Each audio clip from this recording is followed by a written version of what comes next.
So I don't know if this is winding back a little bit, but I was thinking about Hegel. I know. What was one do all day is think about Hegel, and his thesis. And we talked about what his general sense is that people in the world wants to move on. It wants to progress. It wants to go through that process of synthesis. Right. Um, but there's also this group in the middle that kind of like, let's go back to Goethe, who says, once you are, he didn't say it, but I'm going to say, fat, dumb, and Okay. happy. You're all fat, dumb, and happy. You're not moving anywhere. You, he takes your soul. In other words, if you tie those together, um, I don't know if Hegel says this, but you have the sense that if you're not, it's that you're not moving on. You're not busy being born, and so on. I mean, is this make sense? Yeah, that's all correct. Yeah. That's Uh, the kind of the spirit of the 19th century German idealism is all about growth because prior to this, the whole philosophical tradition kind of assumed a static universe. It's kind of like before Hubble, you know, that now we think the universe is expanding, but we used to think it was permanent and just was always the way it was. And the Germans are the first guys to kind of expand on that. I mean, it's hard to believe nobody thought of it earlier. But of course, Christianity thinks that the world was created once. We're going to get to Darwin too, by the way. But the idea was the world was created once, and basically the heavens and everything else has always been as it was. There was no evolution. Remember, uh, the 19th century is Darwin too. He's contemporary with these guys, and so you could argue that there's a zeitgeist about this, the development idea. So not only in philosophy, which we have, and poetry with Goethe, philosophy with Hegel, and then in science and biology with Darwin, we have this idea of a progressive universe that moves forward. Plato didn't really have this. The forms were eternal. And I think everybody since then, I can't think of anybody since then that explored the idea that Goethe and Hegel do. So anyway, you're right. Uh, I want to. We're going to continue with Hegel just a little bit as a transition to Marx, but I wanted to address a couple of things we mentioned last time. Barry, who's not here, mentioned a pendulum, and that's not a bad analog for what Hegel's up to. However, the pendulum goes up a notch every time. If you can imagine that it's, at the top of the fulcrum, or what do you call that? The top of the pendulum. Anyway, if you can imagine it's attached to a gear and every time it swings back and forth, it goes. So you don't, in the pendulum, the way Hegel envisages it, you don't return to the same swing. And in fact, in a pendulum, the swing gets slower and slower. I mean, not slower and slower, it stays the same, but it gets smaller and smaller. Whereas Hegel, I believe the analog would be the pendulum swings wider and wider and rises. Just to, he doesn't use that metaphor or analogy, but I think that's apt to what he was about.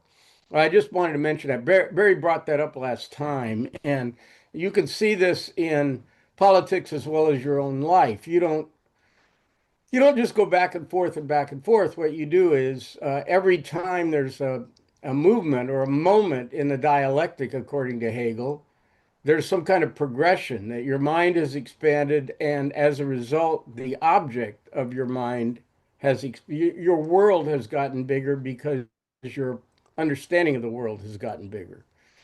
Okay, so that's one thing I wanted to mention. Hegel also says nothing great is ever accomplished without passion.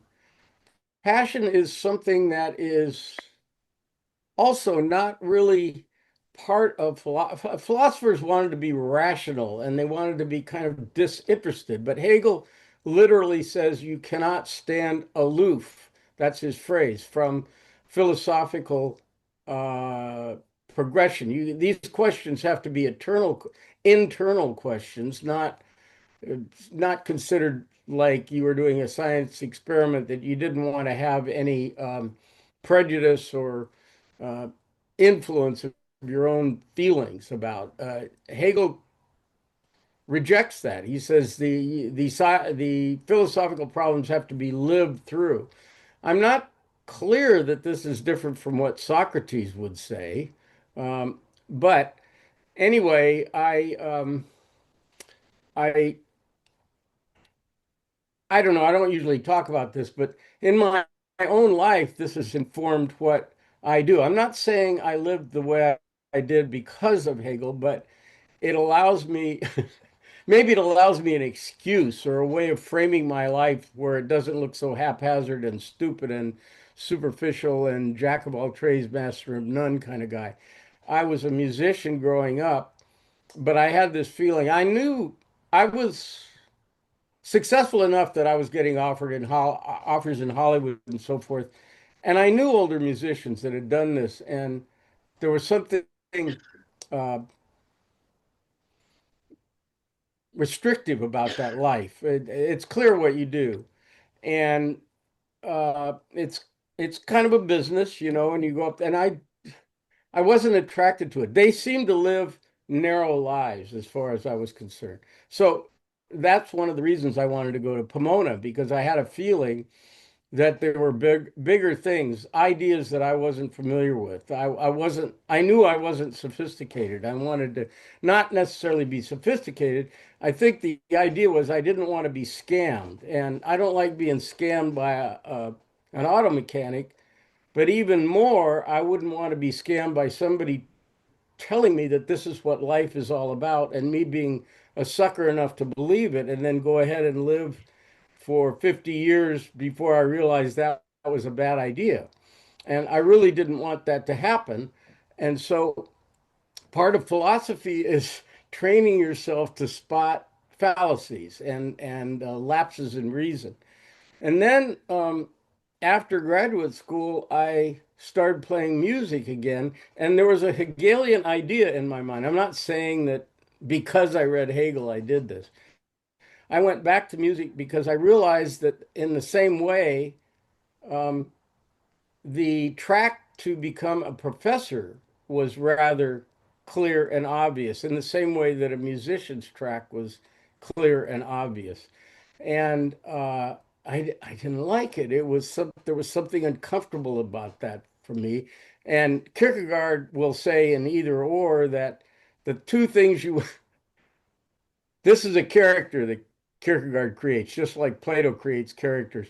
In Either or, the guy named A, he says there's two things you definitely want to avoid in life, and that is having a career and having a wife.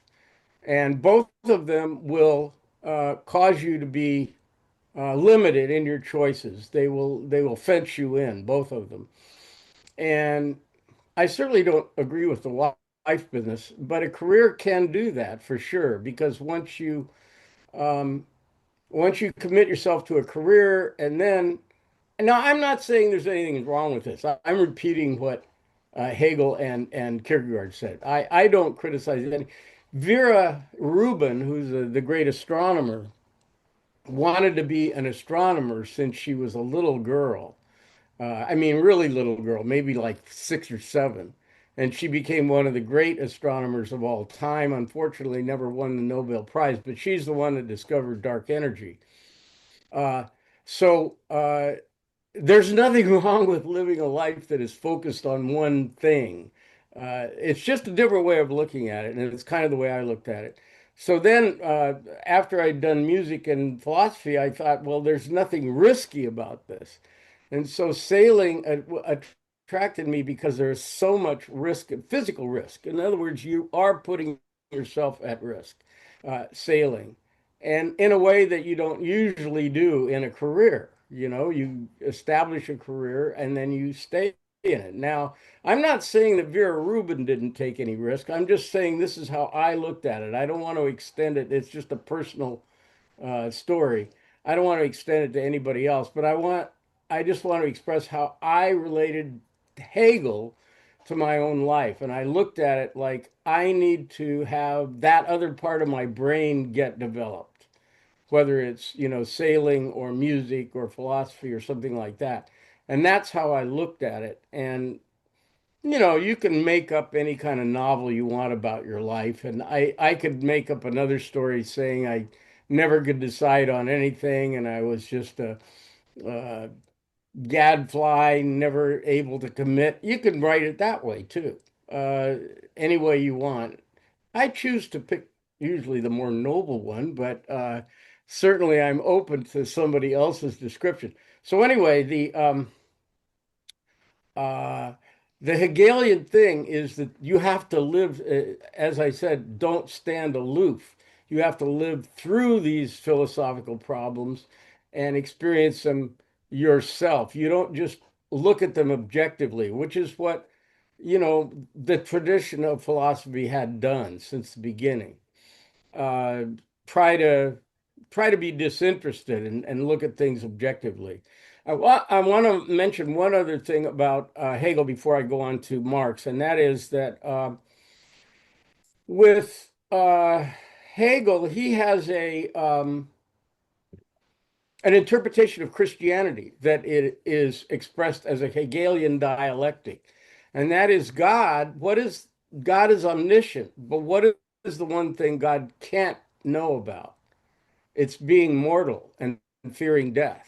And so, what God does in the dialectic interpretation of Hegel is become a human being and suffer the tragedies of being a human being, up to and including torture and death.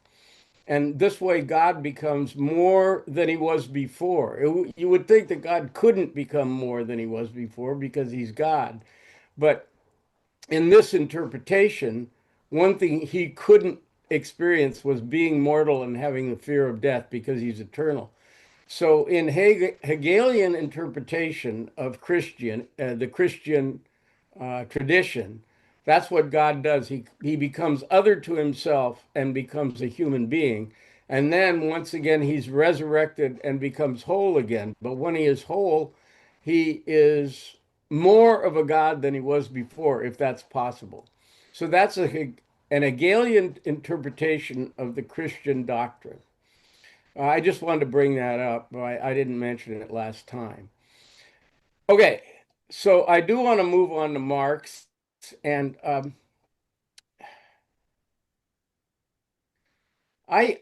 long time ago, Lowell recommended the Communist Manifesto, and I posted a rather cruel rebuttal to it that I kind of regret. I think Lowell may have taken offense at it. It wasn't personal against him, but the thing is, I find myself, this is maybe a weird thing, but I'm almost more offended by lack of rationality than I am by the politics. And I felt the same way about Ayn Rand that I do about Marx. Don't try to pull this shit on me. That is not a good argument, and I'm not going to buy it. And I'm afraid I feel the same way about Marx. But before I want to preface this by saying I'm all in favor of trying to ameliorate the suffering of the working classes and the struggle of the working classes. Completely, I'm a liberal in that case, in that uh, in that respect. But I don't think that means I have to buy Marx. I don't think so. Uh, it's just common sense to me. Well, I'll go into this further, but so I approve of the goals of Marx, but I don't like and I'm going to criticize some of the reasoning. Marx was an intense guy, very intense guy. He was kicked out of Germany or Prussia once and France twice for his political views. He ended up spending his life in uh, London, and he connected up with Engels. Engels had money. Marx was poor, and by all reports, Marx in his private life was a mild, sweet person. But get him in an argument or get him writing, and he wrote a lot of things, and you get him writing, and he's quite doctrinaire. He's quite rhetorically vicious in his attack on capitalism, and I'll get into the rationale behind that. But as a person, he was apparently mild and sweet. His wife and family adored him, and so he didn't have like a tragic life in that sense. Although he was not rich, he never made any money. Engels was rich and came from a rich family and helped Marx. He helped support him. Now, I've never met somebody calling himself a Marxist or a socialist that has any idea what Marx said. Now, maybe you guys will disabuse me of this, but yes, I'm a socialist. Well, do you know what that means? No. And Marx was not the first guy to come along and say, hey, the poor people are getting screwed and the rich people have too much money. I mean, this is an obvious idea that's been around since the Bible. And Marx himself acknowledges. Let me see if I can find the passage. Um, Marx, he says, uh, now as to myself, he says, uh, no credit is due to me for discovering the existence of classes in modern society or the struggle between them. Long before me, bourgeois historians had described the historical development of this class struggle, and bourgeois economists, the economic anatomy of classes. What I did that was new was to prove that the existence of classes is only bound up with the particular historical phases in the development of production. I'll get into that. That the class struggle necessarily leads to the dictatorship of the proletariat, and that this dictatorship itself only constitutes the transition to the abolition of all classes and to a classless society. This is in a book called The 18th Brumaire of Louis Bonaparte after a coup d'etat by Louis Napoleon Bonaparte, not the original Bonaparte, his nephew, who overthrew the French Second Republic and declared himself emperor. So that was a political book he wrote, and this is what he said. So he makes it clear that he knows he isn't making this up, nor is Marx responsible for the idea of the labor theory of value, which we will get to. Uh, Abraham Lincoln believed in the labor theory of value and said so. Again, this is kind of the zeitgeist. It's what is in the air that all value comes from labor, human labor, and I'll expand on that in a minute. So the idea that Marx is just some guy who thinks people have been screwed, uh, that's just, and I've never met a Marxist that goes any further than that, or a socialist who goes any further than that. Hey, it's not fair. That's the summation of their philosophy.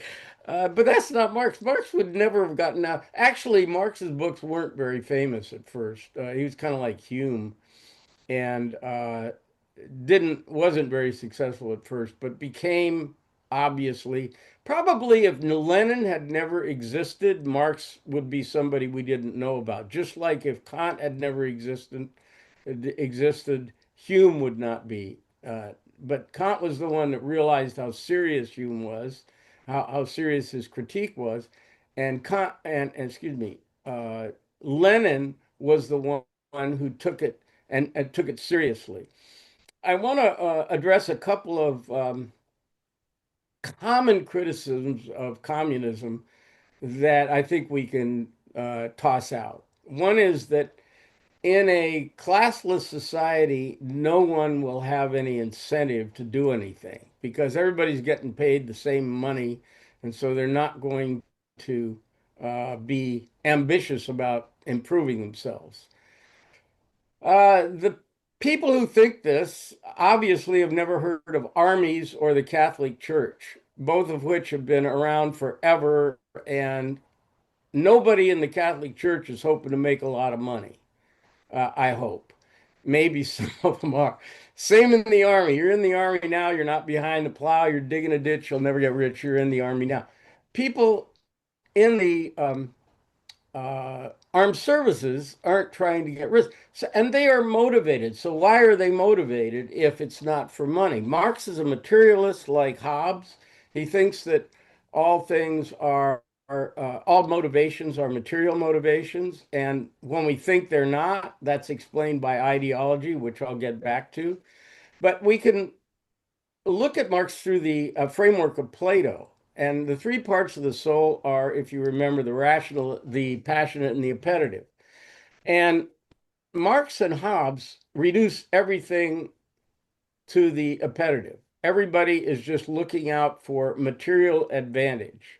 Hobbes and Marx really don't allow for any other kind of motivation. And in a minute, I'll talk about how they deal with that. So if you're Plato, you could say, well, wait a second, you're only considering one part of human motivation. And there's also the desire to be dutiful and be honorable. That's in the passionate part of the soul. That has nothing to do with trying to advance your material circumstances. In fact, quite the opposite. It can work against your material advantages. And then finally, the rational part of the soul. Well, Marx is kind of like Hobbes. He doesn't believe people ever act out of rationality. Uh, I guess he does, though. That's one of the problems we're going to get back to with Marx is how does he stand outside of this deterministic picture he draws of the universe and make his own appraisal of everything if everything is determined by class? We'll get back to that. Anyway, now if I'm Marx or I'm Hobbes, I can respond to Plato. And how Marx would respond to it is by saying, if people are acting out of duty, who made up the duty? Well, the duty to them was dictated by the people who control the means of production, the rich people who control the media and who control um, basically the thinking of the day is controlled by the rich. And we see echoes of this in deconstructionism, and also, it's fashionable to say, oh, well, our standards of beauty are just controlled by the media. They make the standards of beauty, and we're all just suckers, and we believe whatever they say is beautiful is beautiful. Uh, it's a pretty common way of thinking. Well, that's Marxist. It's a Marxist way of thinking that your thinking is controlled or certainly heavily influenced by the the people who own the media and the people who own the money and the capitalists, the bourgeoisie, those people control the message. So if you think you're defending your country and being an honorable person, well, the reason you think that is because essentially you're brainwashed by people who control the thoughts of the day. So there really isn't any such thing as you freely considering the honor of what you're doing. Almost can be going back to Plato. Plato would say, well, if you're not rational about what you're being honorable about, like you could be an honorable SS officer and kill people because you're being honorable. Well, that's not rational. So both Plato says that you need the rational to make sure you're doing the honorable thing. And Marx takes it out of your hands and says you can't really be doing the honorable thing because you're doing the honorable thing as defined by the people who control the means of production.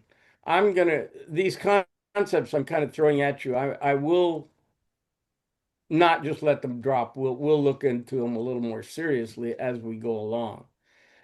Now, Marx, unlike Hobbes, I've compared Marx to Hobbes because they're both kind of materialists and they're thinking that everyone acts according to what they see as their own material benefit. Um, and Marx extends this to, whatever your friends are, whoever you associate with, whatever your values are, they are also controlled by your relationship to the means of production. So you're like you guys aren't in school anymore, but if you were, I tell my students, why are you in school?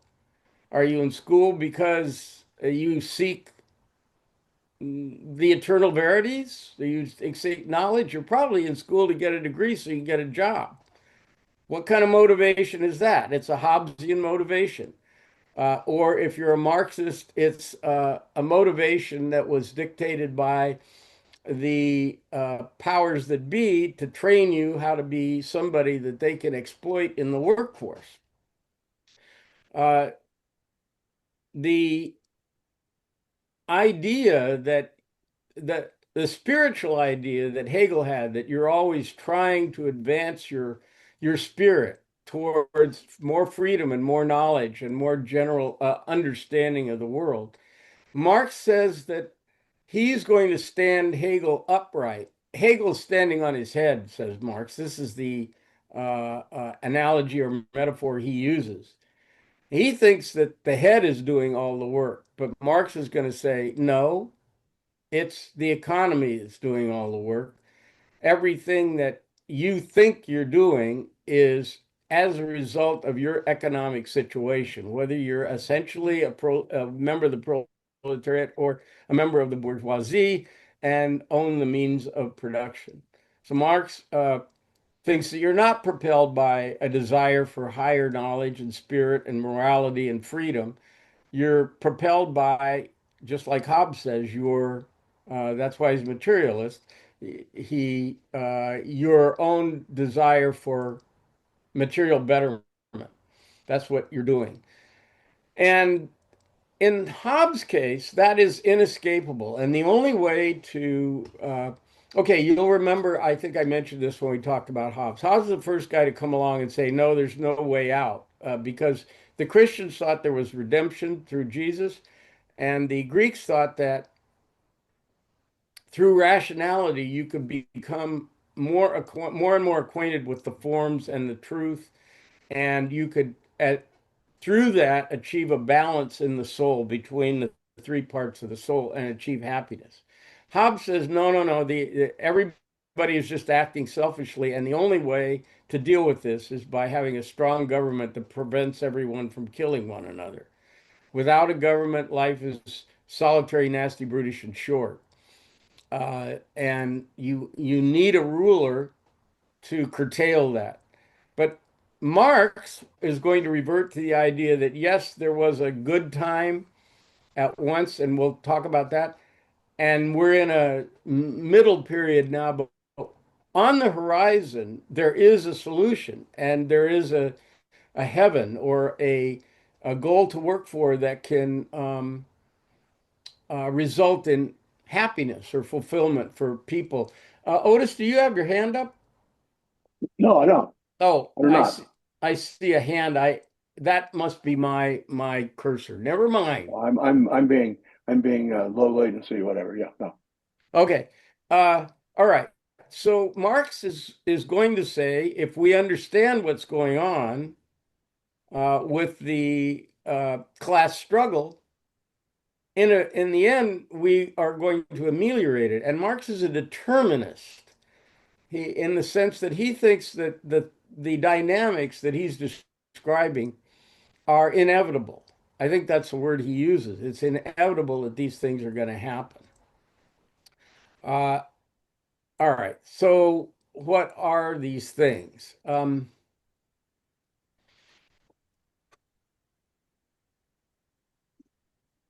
Here, let me read I said turning Hegel on his head, but here's a passage from Marx in Capital that expresses the thing I did with the standing on his head. Excuse me. My dialectic method is not only different from the Hegelian, but it is its direct opposite. To Hegel, the life process of the human brain, in other words, the process of thinking, which under the name of the idea, he even transforms into an independent subject, is the demiurge of the real world. With me, on the contrary, the ideal is nothing else than the material world reflected by the human mind and translated into forms of thought.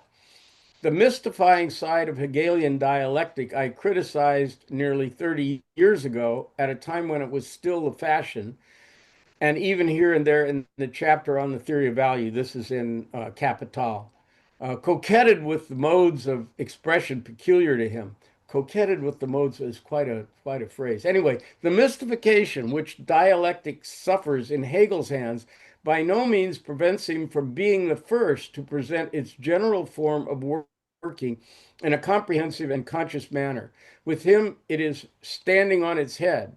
It must be turned right side up again if you would discover the rational kernel within the mystical shell. So it's not really the case that uh, he is abandoning Hegel or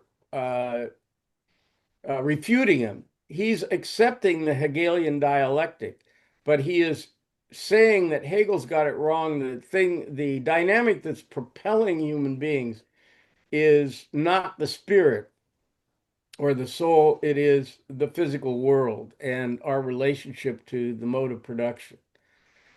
So a minute ago, I said that there was kind of an Eden, and we look forward to a kind of heaven in that dynamic. And right now, we're in the middle. We're in the struggle. Oh, you know what? Earlier, I said that I would. Let me do that first. I said that I would dismiss a couple of the criticisms of Marx that are very common. The first one was um, that people will be lazy if they're not rewarded. And then I went into a rant about armies and the church. So before I get back to the Eden idea, Marx, I think what has happened in America right now is it's not the workers that have gotten lazy because the workers, if you're a worker, if anybody here has ever been a worker like in a factory kind of setting or something like that, you have different drives for making more money. You like to be the best guy at your job. I remember painting houses, and there was a guy who did all the cutting. In other words, did all the trim, and he was like an honored guy, right?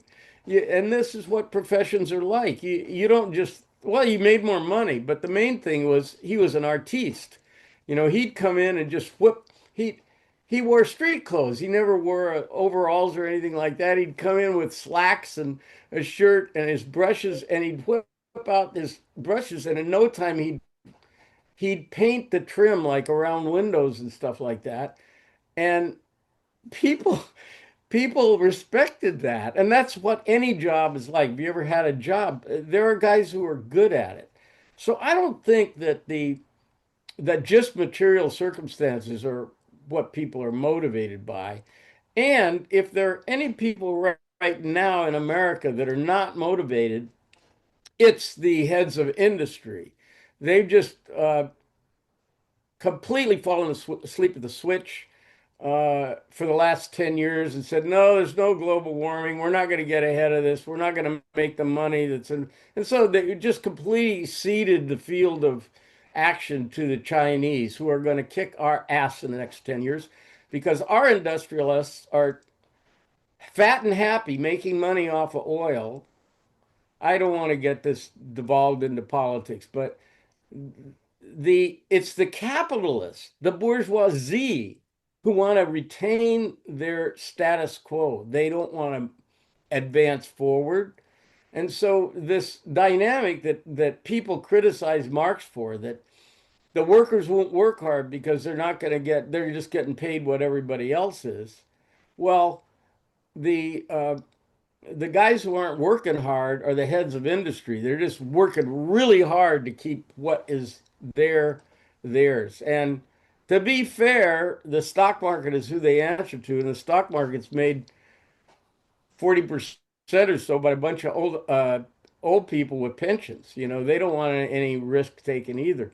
So we've lost that risk that is necessary if you're going to advance. Anyway, so I don't think that's true. I don't think people will not work if they are, for the reasons I just stated. I don't think they'll not work if they aren't going to make more money. And the second criticism of Marx is that's common is that, look, there's no communist society that's ever worked. Look at Russia, look at China. They both had to cave in and become capitalist countries. And not only that, all of the revolutions ended up in tyranny. And it wasn't a tyranny of the proletariat, dictatorship of the proletariat, as Marx predicted, that would be temporary and lead to a classless society. By no means. It was a dictatorship that continues to this day. Piketty lays this out clearly in Capital K. That's a comment from Doug. Piketty, by the way, mentions that uh, forever the discrepancy in wealth that we have in the United States that everybody decries right now, and I'm not saying they shouldn't.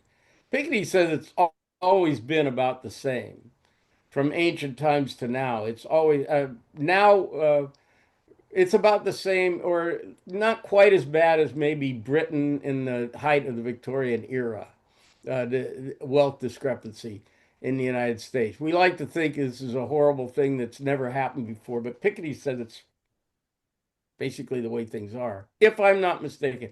You guys always should jump in and correct me when I'm misrepresenting things, by the way.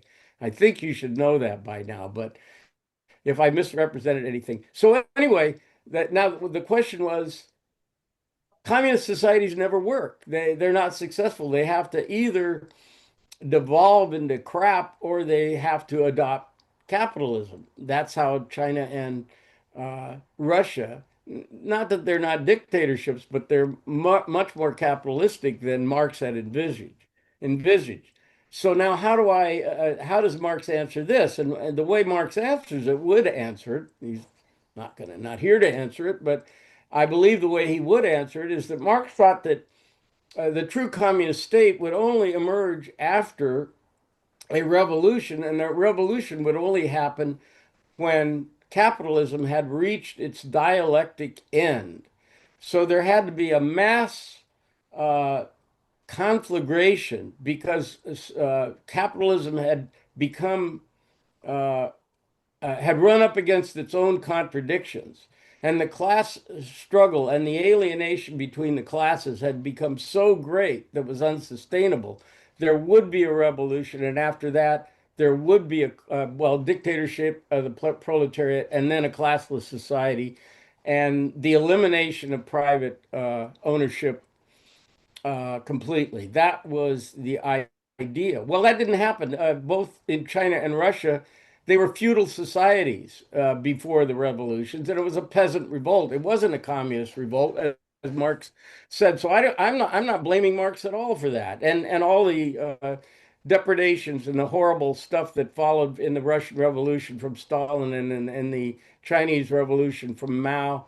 I don't blame Marx for that because I don't think I think a proper Marxist would say, well, those weren't communist revolutions. They were peasant revolts, which have happened on and off for millennia. So I don't think Marx can be blamed for that. So those are the two things I don't think are valid criticisms of Marx. First, that everybody will be lazy, and second, that there hasn't been a good communist society. I don't hold those things against him. I think there are other things that are maybe not politically more relevant, but philosophically more problematic about Marx than those examples. Anybody want to chime in on those things? Peter,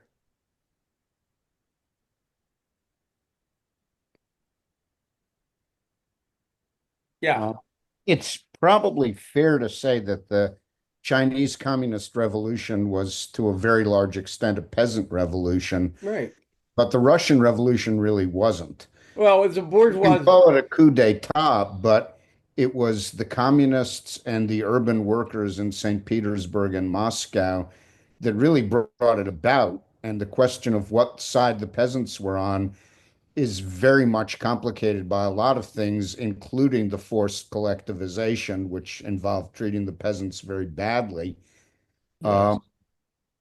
But another thing about Marx and peasant revolutions is that after having dismissed Russia as kind of automatically a reactionary power, toward the end of his life, David McClellan says he was starting to get interested in the Russian peasant commune, the Mir, and the possibility that if it were transformed in a socialist revolution, it might be the nucleus of a socialist society that did not have to become bourgeois capitalist first.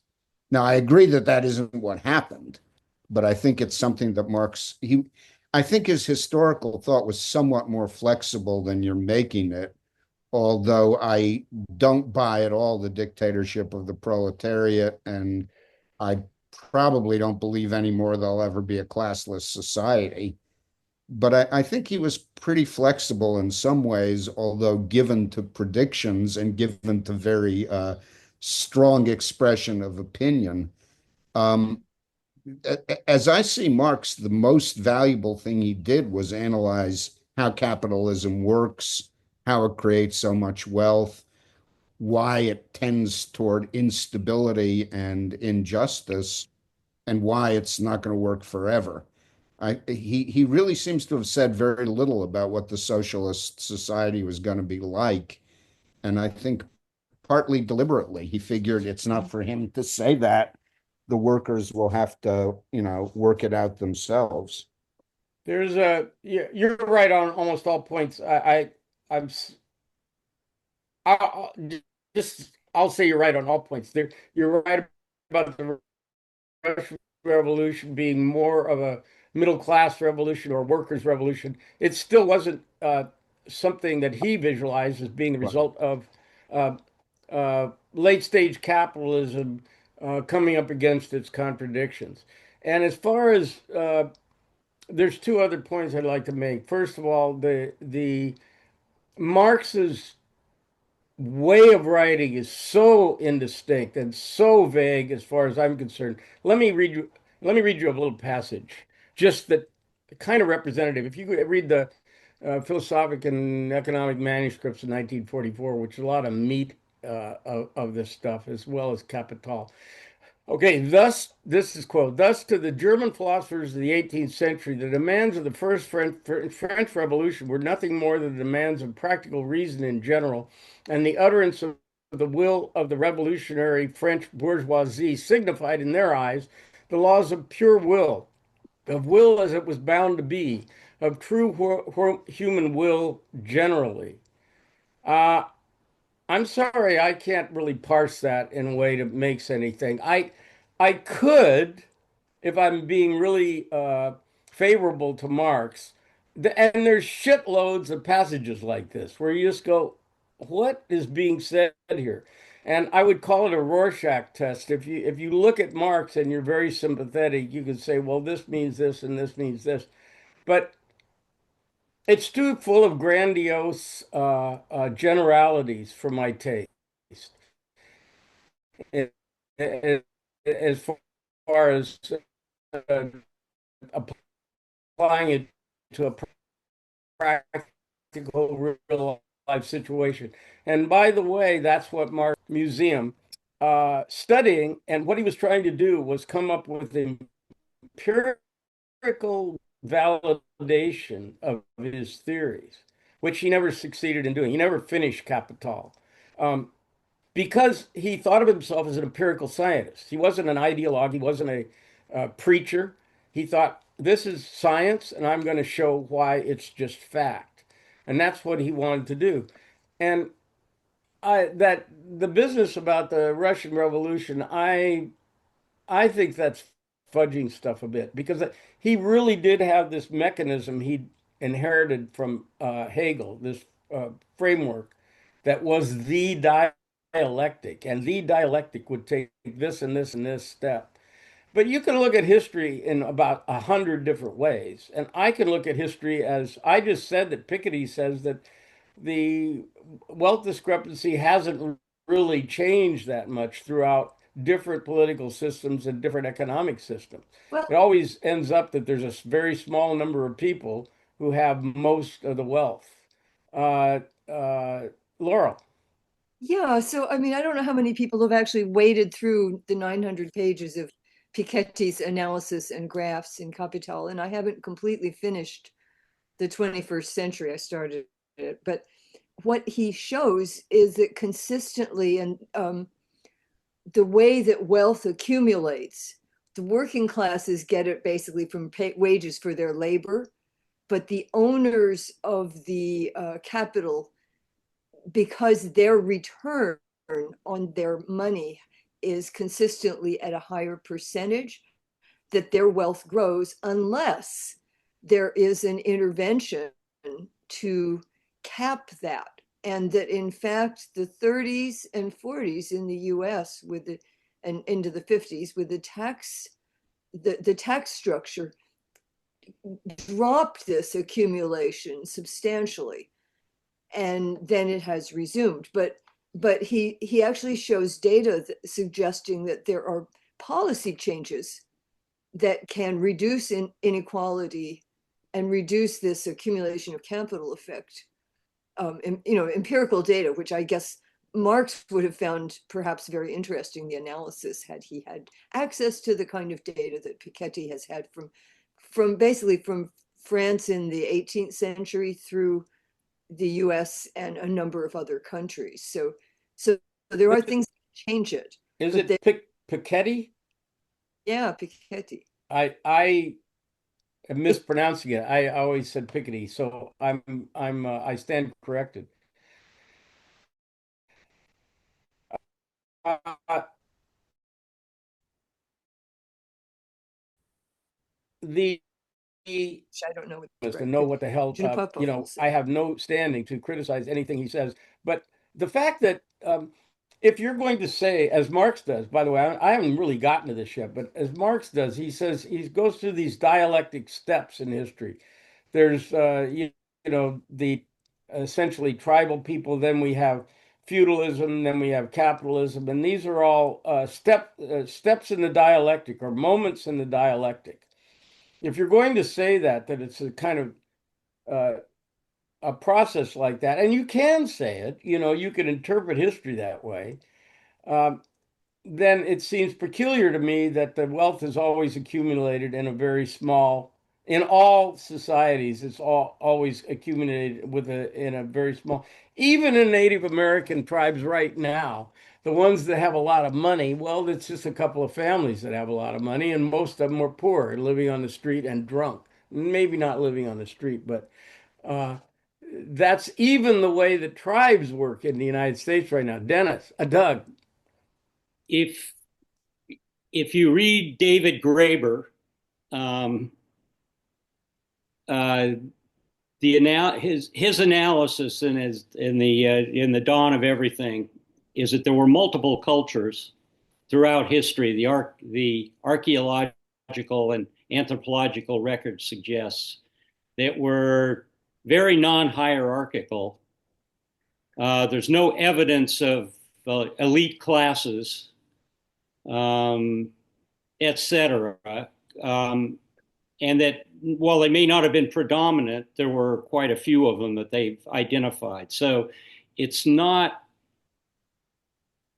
his argument is that there are multiple possibilities and have been multiple possibilities for political systems and economic systems throughout human history. Now, you mentioned archaeology, but then you mentioned history. Those are two different things. I don't think that before there was property, there was the acquisition of wealth to the extent that happened after people, uh, you know, civilizations, where there was farming and you owned land. I don't think there was much evidence of accumulation of, of wealth before that. Are you saying, you said archaeology, so that's why I'm There are asking you. evidences of sophisticated cultures, fairly large cities, where the archaeological record suggests a non-hierarchical political system, where, for instance, the housing are evenly spread throughout the entire city, as the archaeologists have discovered, are fairly even sized, of equal quality. There's no evidence of palaces, spaces, things like that. Which, But can you name a couple of those well, the one that I societies? can think of is in central Mexico, particularly. The name as escapes me. It's sort of one of those Indian Mexican names that Yeah. there's lots of X's and Yes, C's. exactly. There's also But existed probably prior to 1000 AD, probably somewhere between probably in the early ADs somewhere, prior to the Eastern Aztec Turkey. civilizations. Yeah. But I would argue that e- equality in terms of possessions and so on would be typical of virtually all hunter-gatherer tribes.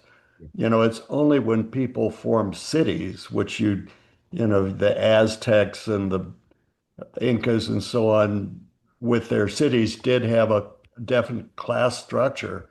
But you look today at the Navajo, the Lakota, and so on, it's not much of a class structure, and there's not, uh, we don't really have examples anymore of real hunter-gatherer cultures within the United States, but throughout history, I would say they were pretty egalitarian. Okay, Yeah. I want I to think pick up. Graeber suggests that that some of that egalitarian political systems and economic systems extended into cities. Not everywhere, but there were major cities that I don't know if you'd call them states. He doesn't believe in states particularly, that term, but that they existed. And Okay, well, and they were not just in Mexico, but also early Mesopotamia, et cetera, et cetera. Eastern Turkey. That's one of his biggest examples. Yeah. All of these are controversial, but I think Graeber has some great ideas, and I think he might be right about this. well, I mean, it certainly wasn't true in China, India, Greece, Rome, all of the European cultures. None of this was egalitarian. Not true, not really true. I mean, he talks about the Indian cultures, Mohenjo-daro in the early phases. The archaeological Yeah. record suggests a fairly non-hierarchical culture. Well, I just mean Not the- the classical India, you had very wealthy Rajas, and they have the four castes in India. So I mean, how I don't know how But we're talking about stratified you could get. 4,000 years. Okay, let me let me pick up on that because I want Marx. I believe Marx has a way of describing this, and we haven't really described the structure of how he analyzes the whole thing yet. So, well, yeah, let's do that real quickly, and we're not going to finish it right now.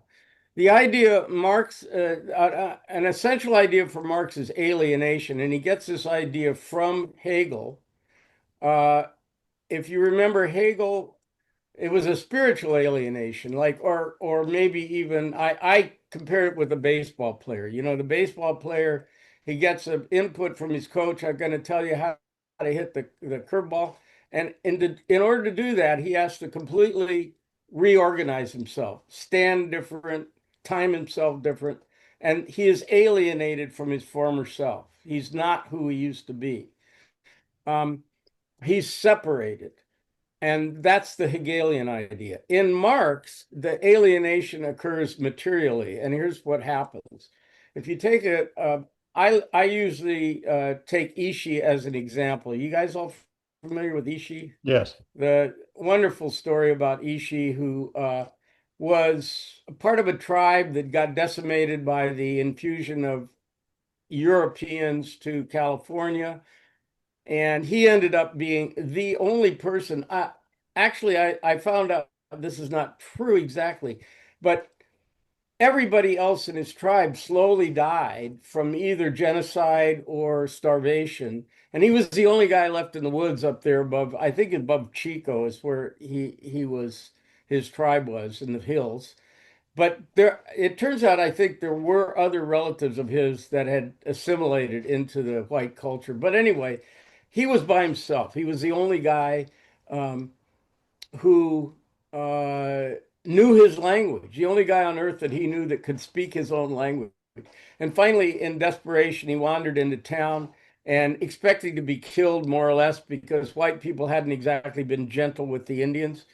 And lo and behold, they put him in jail just to protect himself. But then they called an anthropologist from Cal. I think it was Cal. I'm not sure the first one. Anyway, and they figured out his language, and he became assimilated. He eventually wore suits and rode cable cars in San Francisco, and he became a living exhibit in Cal Museum in San Francisco. Okay, well, Ishii was what we would call unalienated because everything Ishii did was for directly for his family. If he made arrowheads, if he made a bow and arrow, if he made a fish trap, if he made a shelter, it was immediate, and immediate is the Hegelian term, immediate use to him. It wasn't something for somebody else. It was, or at least close relatives or his tribe. It wasn't something that went off into Never Land. But what happens in capitalism is that people are alienated from the products of their own labor. And this is because what they're doing is selling their labor uh, to basically the highest bidder, and their labor isn't directed towards doing anything that has anything to do with their life. You could be in a factory manufacturing, uh, I don't know, perfume or ladies' undergarments or whatever, and none of these products have anything to do with you. The only product that has anything to do with you is the hours that you're selling, and those hours are the profit from those hours is scraped off by the owner of the means of production. The owner of the means of production, otherwise known as the bourgeoisie, the capitalists, what they do is they own the factory wherever you're working. They own the means of production. You don't. You don't have an investment in that. And so what they do is they make what Marx calls surplus value and what capitalists call profit. Because what you do, let's say you make, I don't know, you're making widgets and you make 10 widgets an hour, let's say. And let's say you make $1 an hour for making the 10 widgets. So essentially, you're making 10 cents a widget. And the capitalist sells them for $1 a piece. So he's making $20 for your $1. And wait a second, did I do that math right? But anyway, you get the idea. If he's making 10 an hour, he's making $10 for your $1, right? And worse than that, if you get better at it so that you're making 15 widgets, you don't get paid anymore, but he does.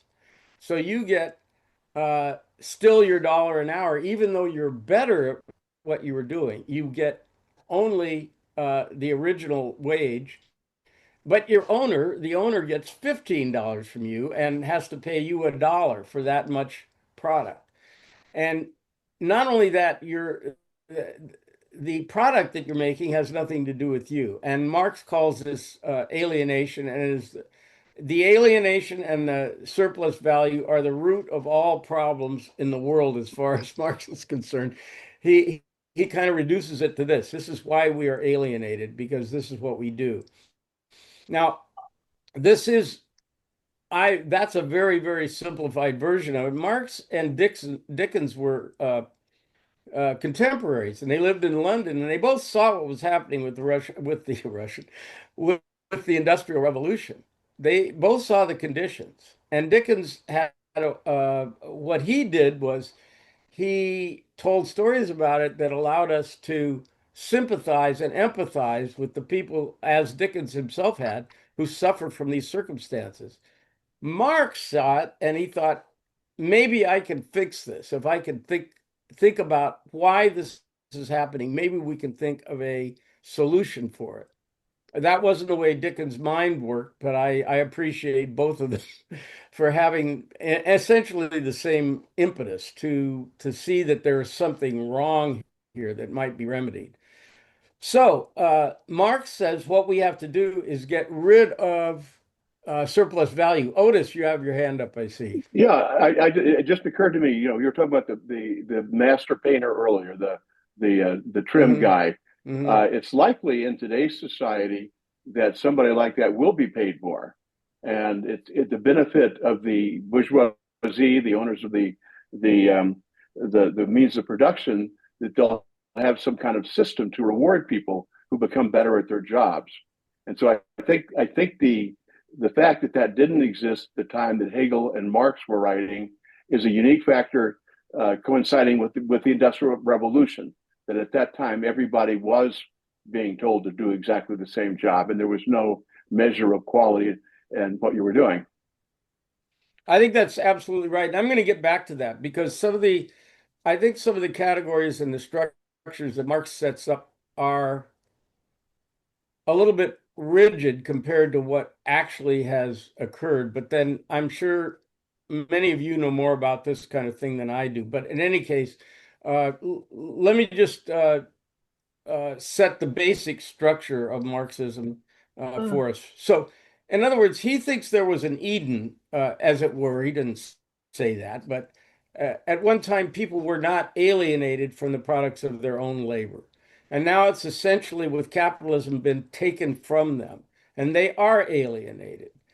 Uh, and so, how can this be remedied? Well, Marx thought it was inevitable that capitalism would lead to its own demise in a revolution. And the reason for this is that there would be, think of the dialectic again.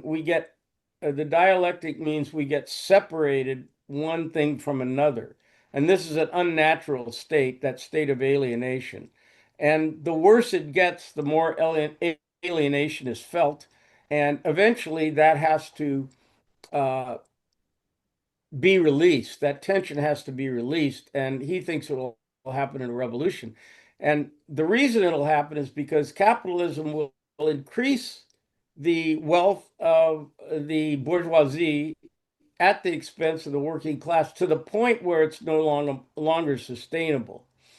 And at that point, there will be a revolution. After the revolution, there'll be a dictatorship of the proletariat. And then, as somebody said, maybe Peter, Marx doesn't spend a lot of time. I do have the description Marx gives of what life will be after the revolution, which is kind of funny because I kind of live that way now, and I don't think I'm living in a communist society. But in any case, um, he's not real clear about it, but he has a reason for not being clear about it, and that is because ideology is what controls our understanding of how we live, and the ideology we live in right now is controlled by the capitalists who have the means of production and the media in their hands, and so our thinking is dictated or at least influenced by them. But after the revolution, we can't really say what human freedom and the human soul will think and how it will express itself and how it will want to live. We can't predict that because all we have experience of is a society that's alienated. And by the way, not just the workers are alienated. Marx thought you are what you do. So both the worker and the capitalist are alienated. The worker because he's not connected to the product he's making emotionally or physically in his life, but the capitalist because he's not making anything. And if you are what you do and you don't do anything, what does that make you? You don't make anything. So as far as he's concerned, the capitalist, that's why he calls it surplus value. The value of the product has been uh, achieved when the worker finishes his job. That's as much value as the product is going to have. Now, any additional price that is added between them and the marketplace, because the value is already there. And now you're just talking about somebody scraping off some profit off the top off of your labor. So the idea is eliminating surplus value so at the end, everybody is an owner of all the means of production. There's no private property.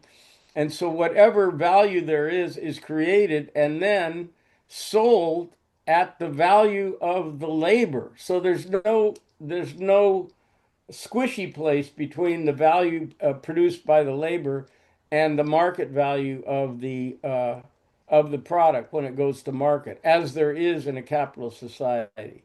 There's that slush fund that the capitalist picks up.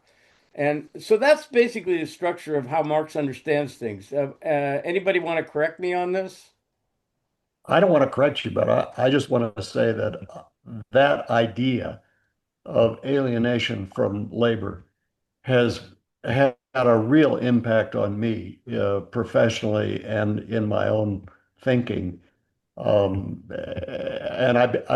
there was a critique of American educational system as being factory model, in which you have all these kids following the commands of their teachers, and everybody's working on the same worksheet at the same time. And the critique is doesn't acknowledge the individual personalities and interests of these children, and it makes it's kind of preparing them for a routine job where they don't control their own work, their own products, imagining factory labor, you have a factory type school. And I began to critique that in my own writing. And I had a co-author said, you must not, quote, cite Marx in this critique. You will be blackmailed, and this will have no influence, if you're going to cite Marx on this concept. But you know, it I think one of the big ironies is that when this kind of thing is taken to scale, where you have large factories, it doesn't matter, it turns out, whether you're doing it in the Soviet Union, where they're trying to motivate you to make the goals of the 5-year plan, or whether you're working for on an assembly line for Chrysler Motor Company and your job is to put in the axles as when the thing comes to you on the computer. It's not any more personalized. I mean, the problem of alienation ultimately exists within any communist system just because of the fact that when you do things at such scale with such manufacturing techniques, individual expression and the meaningful quality of work sort of is so compromised in either situation. But, it occurs to me that all of us right now have managed to avoid that a lot. I mean, when you described your own life trajectory, Tony, and starting with music and going to philosophy and going to sailing. I mean, you were engaging things that you had chosen to engage in because they were personally meaningful to you and fit with your sense of who you are as an individual. And, I think that anybody who's in the arts or, a professor at a university, I have had such autonomy in my life. I've never done really anything I didn't want to do. Uh, uh, and got paid a lot for doing the things that I thought were fun. I, And so it's possible to do it, but I think, maybe increasingly difficult. I don't know, for I, as Alan, that was wonderful. I've been so fortunate. I guess many of us have. In my life, I think the thing I always wanted to avoid was alienation, and I was able to do it. Now, in my case, it involved, say 20 years of poverty, but that didn't bother me. Because what I did was meaningful to me. I didn't really care. But you're right. I think we can manage that. What you said at first was that you can be alienated in a communist society. I think you can. There are lots of one of the things about alienation that's a problem is that essentially a psychological state. And I worked in a warehouse one time, and my immediate boss was a Mexican guy who didn't speak English. Everything he did was an art, even though he was doing menial tasks. If he lifted a sack of something, he did it with such grace, like a ballet dancer. He was completely in tune with his environment. And you could just see that, and he didn't feel alienated. I'm quite certain that would be not a term he'd use. So I think the term alienation, we understand what Marx is saying, obviously, but the term alienation has a broader application than just economic. Uh, somebody else, Bill wanted to know how Marx is going to talk about the LPGA or the PGA. I don't know what to say about that.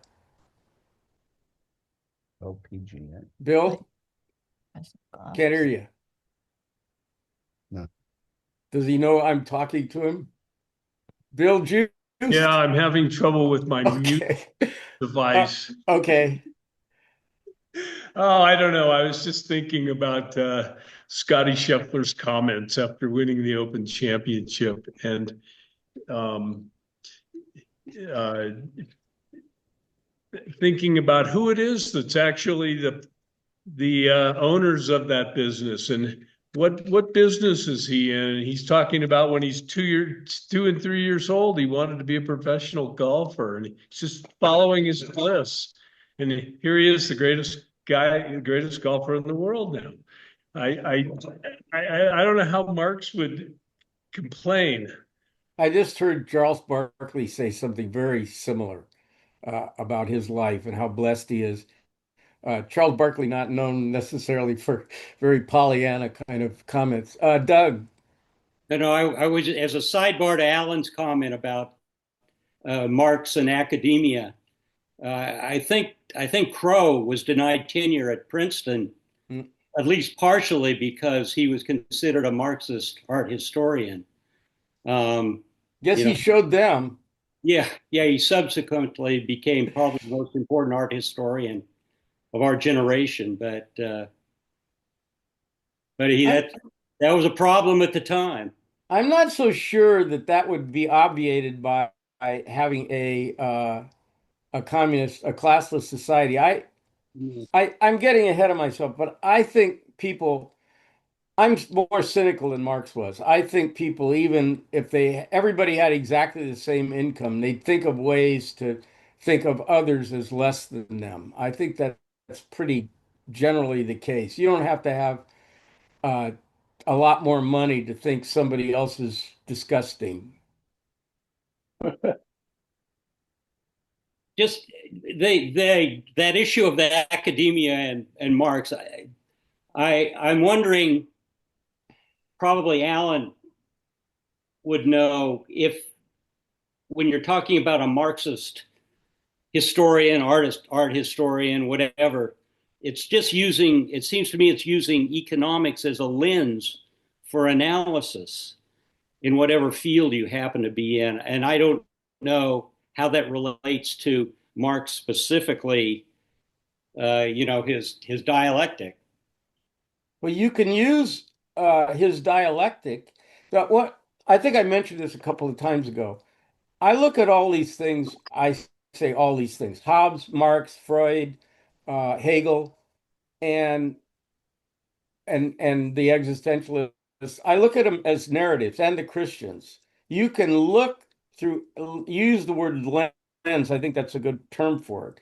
You can look at everything that happens in your own life or in history through different lenses. Not one of those lenses is probably not the be all and end all. And so it's legit to do what Marx does. Whether it's going to resolve all of humanity's problems is a different issue. Did somebody else have their hand up or want to jump in? Meredith. Yes. How would Marx think about the Fed? It seems to me that the most recent crash we had, the crash we had in the 20s, was solved by FDR and World War II. The crash that we had in the late 80s was largely, I think, solved by the Fed. And the Fed is a quasi-governmental institution that has a lot of power over the money supply and over how our whole economy works. And I think it's outside capitalism in a I way. think the 2008 thing, I think Obama's whatever $900 billion pumped into the economy had a lot to do with saving a lot of jobs too, Meredith. But the But $9 billion were pumped in mainly to save the big capitalists. A lot Yeah. of workers got screwed. I just think there's a lot of truth to what Marx says specifically about capitalism as opposed to other hierarchical systems that are unfair in terms of the distribution of wealth, that capitalism can't stop. Profits have to keep increasing. If you just sit on your hands, as Tony said, the American capitalists have been doing for 10 years, somebody else will step in and, take over and innovate and accumulate more wealth. That this is a problem in terms of people's freedom, people's chance for a materially decent life. And it's also a problem, and there are apparently hints of this in Marx and Engels with what's happening to the natural world. Engels, in some late essay, says we should not congratulate ourselves too much on account of our victories over nature. Every such victory is a temporary victory for which nature takes its revenge on us.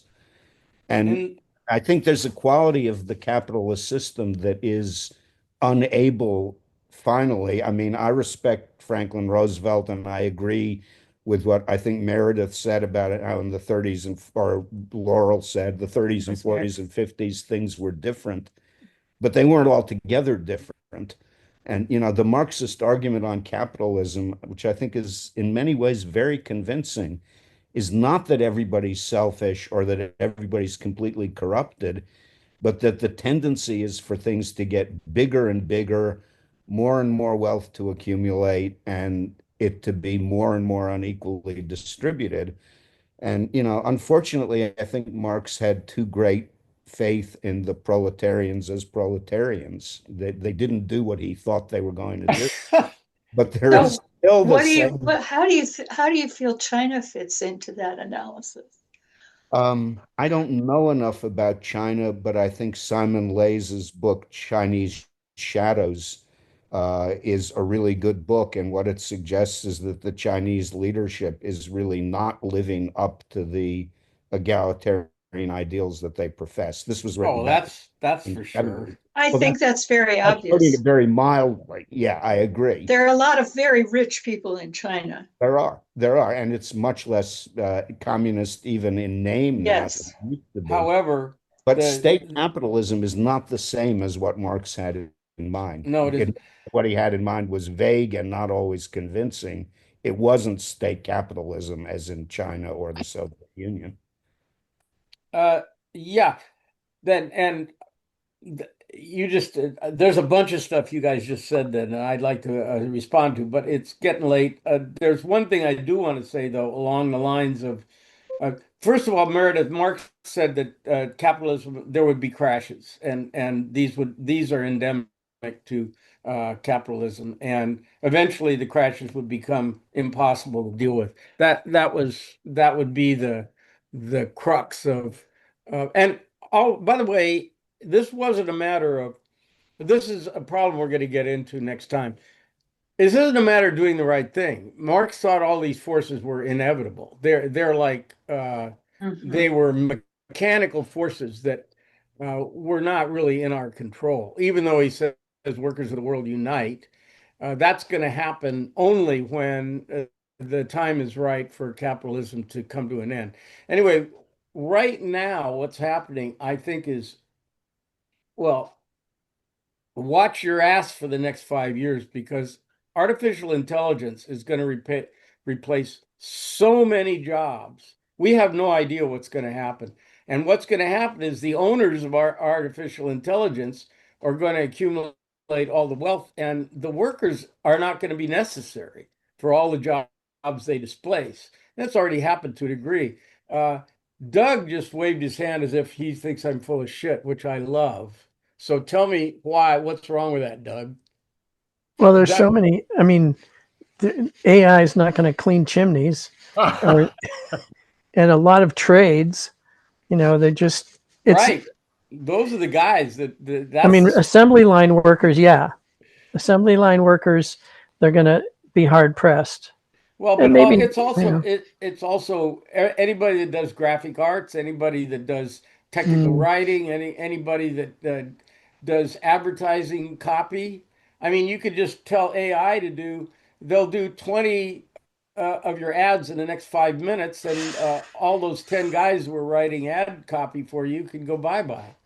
It would, I, Uh, I think it's going to it would write seem, a best-selling novel within the next 5 years. that would be good. but Or it Oh, would seem to be bad, bad. self-limiting.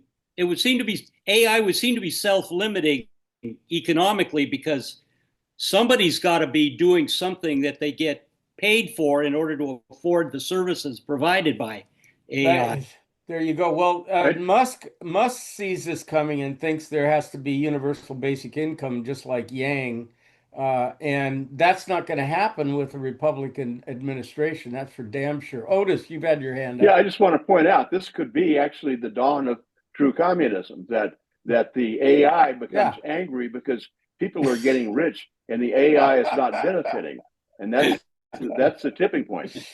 Oh boy, how many pies can the AI eat a day? I What was that movie in the 70s where there was a Russian supercomputer and an American supercomputer and they I didn't somehow see that. connected up and they ended up controlling everything because they controlled all the weaponry and everything and they just ended up telling everybody what to do. Oh God, what was that movie? Not the I billion didn't. dollar brain, it's something else. The only one I think of is Forbidden Planet. Uh, Yeah, then I had nightmares for weeks. um, Terminator. so uh, it's late, guys. This has really been wonderful. I'm going to have some critical things to say about Marx. I mean, I've already had some critical things to say about him, and bless his heart, I don't have any antagonism towards Marx, but I think he has some holes that I want to discuss next time, and they aren't political holes like the ones we've just been discussing or economic holes. They're philosophical ones, and I want to bring those up next time. But until then, I bid you adieu, unless there's anybody who wants further input. All right, we'll see you on Thursday.